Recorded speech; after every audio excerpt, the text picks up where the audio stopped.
할렐루야. 네, 새벽을 깨워 또 현장과 영상으로 함께 하시는 우리 모든 강연의 성도님들을 예수님의 이름으로 축복하고 환영합니다. 네, 오늘은 생명의 삶 3월 23일자 본문인 시편 60편 1절에서 12절의 말씀을 가지고 온 세상의 주인이신 하나님과 함께하는 삶이라는 제목으로 하나님의 말씀 나누도록 하겠습니다. 인생과 비슷한 놀이기구는 무엇이 있을까요? 네, 여러분들 생각하시는 것처럼 이 롤러코스터가 있습니다. 올라갈 때가 있으면 내려갈 때가 있기에 인생은 이 롤러코스터와 같다라고 그렇게 비유들 많이 하시죠. 그래서 하나님의 사람은 인생에서 내려갈 때 살펴야 할 것이 있습니다. 무엇일까요?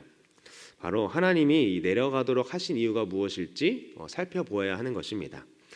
또한 지금은 내려가지만 하나님이 여전히 나와 함께 하시기 때문에 다시 올라갈 것을 신뢰해야 하죠.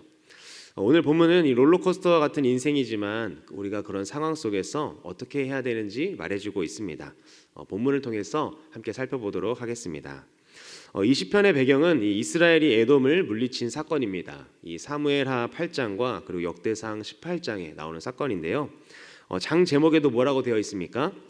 다윗이 아람 나하라임과 아람 소바와 싸우는 중에 요압이 돌아와 에돔을 소금 골짜기에서 쳐서 12,000명을 죽인 때라고 우리 본문 위에 보면 장 제목에서 그렇게 말하고 있습니다. 우리 1절 말씀 함께 보도록 하겠습니다. 하나님이여 주께서 우리를 버려 흩으셨고 분노하셨사오나 지금은 우리를 회복시키소서. 아멘. 다윗이 뭐라고 고백하고 있습니까? 우리를 회복시켜달라라고 그렇게 말하고 있습니다. 그는 에돔의 공격으로 이 고통받는 이스라엘을 하나님 앞에서 돌아보고 있었던 것입니다. 성경에는 에돔과의 전쟁에서 이스라엘이 패했다는 기록이 없습니다. 오히려 하나님이 이 아람 소바와 그의 동맹을 무찌르게 하셨다라고 기록하죠. 여러 정황으로 볼 때 이 초반에 에돔의 공격으로 이스라엘이 피해를 입었던 것 같습니다. 당시 다윗이 이 북쪽의 아람 소바와 싸우고 있었기 때문에 이 주력 부대는 북쪽에 집중되어 있었습니다. 그 틈을 타 이 에돔이 이 유다 남부 지역을 공격해 왔던 것입니다. 다윗은 이 국가적 위기 앞에서 먼저 자신을 돌아봅니다. 혹시라도 하나님 앞에서 내가 범죄한 것은 없는지, 하나님의 뜻을 벗어나지는 않았는지 살펴본 것입니다. 그만큼 다윗은 이처럼 영적으로 민감한 사람이었습니다. 구약에서도 또한 한 명의 민감한 사람이 등장하는데요. 누구일까요? 바로 욥입니다. 욥기 1장 5절에 보시면 욥이 어떤 사람인지를 말해주고 있습니다. 욥은 자신의 자녀들이 전날 잔치를 다 끝내면 그들을 불러다가 성결하게 하고 아침에 일어나 그 자녀의 명수대로 번제를 드렸습니다. 왜 그렇습니까? 혹시라도 그 자신의 아들들이 죄를 범하여 마음으로 하나님을 욕되게 하였을까 해서였습니다. 놀랍게도 성경은 욥의 행위가 항상 이랬다라고 그렇게 말합니다. 물론 우리는 하나님 앞에서 이 본질적으로 죄인이며 또 하나님 앞에 내세울 의가 전혀 없는 존재입니다. 그러나 다윗은 그런 과정을 통해서 하나님이 변함없이 그를 사랑하고 계시며 당신을 경외하게 하셨음을 말하고 있습니다.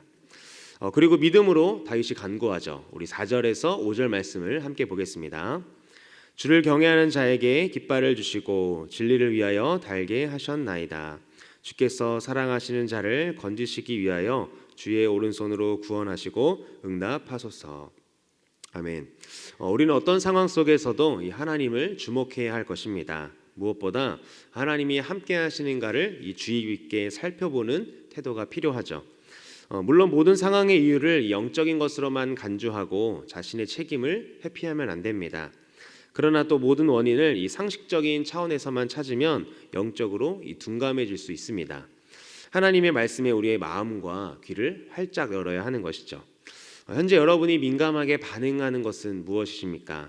우리는 이 하나님의 말씀보다는 세상의 소리에 더 민감할 때가 있습니다. 물질에 대한 소문, 또 교육에 대한 소문, 아니면 부동산에 대한 소문 등 말이죠. 이런 것보다 우리가 더 주목해야 할 소리는요, 바로 그 하나님의 말씀과 음성이 되어야 할 줄 믿습니다. 성경 읽기와 큐티를 통해서 또 혼자서 잠잠히 기도하는 가운데 하나님께서 주신 마음에 집중하고 또 성경을 읽다가 하나님께서 유독 나에게 계속 보게 하시는 그 말씀에 집중하는 저와 여러분 되기를 간절히 소망합니다. 다윗은 하나님의 눈앞에 모든 열방은 아무것도 아님을 고백하고 있습니다. 여기서 말하는 세겜은 그 요단강 서쪽의 성읍이고요, 숫곳은 그 요단강을 기준으로 동편의 성읍입니다. 하나님은 그 세겜을 나누고 그 숫곳 골짜기를 측량하십니다. 길르앗, 므낫세, 또 에브라임, 유다와 같은 그 이스라엘의 주요 지역들도 다 하나님의 손 안에 있다라고 말하고 있는 거죠. 이스라엘 주변 나라들도 하나님께는 전혀 위협이 될 수 없었습니다. 하나님은 모압을 목욕통이라고 그렇게 하시고요, 에돔에는 신발을 던지겠다라고 오늘 본문에서 말하고 있습니다. 또 블레셋은 하나님이 이스라엘에게 승리하게 하셨음을 외칠 수밖에 없게 하시겠다라고 말했습니다.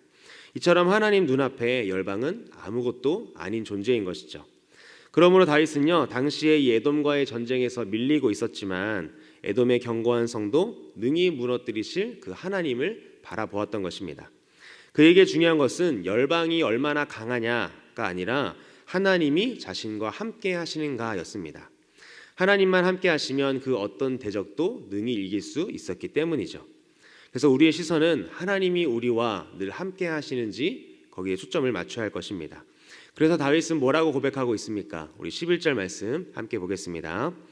우리를 도와 대적을 치게 하소서. 사람의 구원은 헛됨이니이다. 아멘.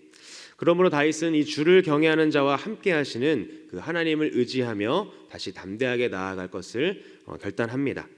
12절에서 하나님을 의지하고 라고 말하고 있는데요, 여기에는 이 하나님 안에서라는 뜻도 포함되어 있습니다. 그러니까 진짜 용기는 할 수 있다는 그 자기 결단에 근거하지 않고요, 우리를 지키시고 도우시는 하나님 안에 우리가 거할 때 생긴다는 것이죠. 그래서 하나님 안에서 온전히 그분께 집중할 때 치열한 세상에서 우리는 믿음으로 그 승리의 길을 걸어갈 수 있는 것입니다. 말씀을 맺도록 하겠습니다. 인생에는 여러 가지 굴곡이 있습니다. 삶의 골짜기를 걸어갈 때 무엇보다 우리가 신경 써야 하는 것은 나와 하나님과의 관계를 살펴보는 것입니다. 하나님이 함께 하신다면 어떤 골짜기나 또 어떤 인생의 어려움도 하나님이 능히 이기게 하실 줄 믿습니다. 하나님이 함께하는 것이 바로 성도의 승리의 비결인 줄 믿습니다. 다윗이 가장 중요하게 생각했던 것은 하나님이 나와 또 우리 이스라엘과 함께 하시는가였습니다. 하나님이 함께 하시는가에 따라서 그 나라의 전쟁의 승패가 결정되었기 때문이죠. 이 오늘 본문이 기록된 이 사무엘하 8장 14절에 이 끝부분에 보시면 이렇게 기록이 되어 있습니다. 다윗이 어디로 가든지 여호와께서 이기게 하셨더라. 다윗은 그의 인생을 살면서 하나님이 함께 하시는 것이 무엇인지 그는 깨달았습니다.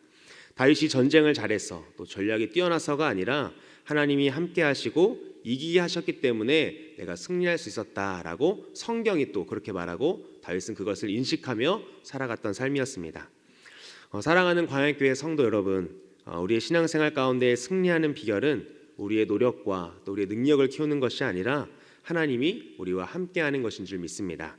그래서 오늘 하루도 하나님의 그 함께하심을 경험하며 세상 속에서 이 신앙인의 승리를 경험하며 살아가는 우리 모든 강연의 성도님들 될 수 있기를 예수님의 이름으로 간절히 축복합니다.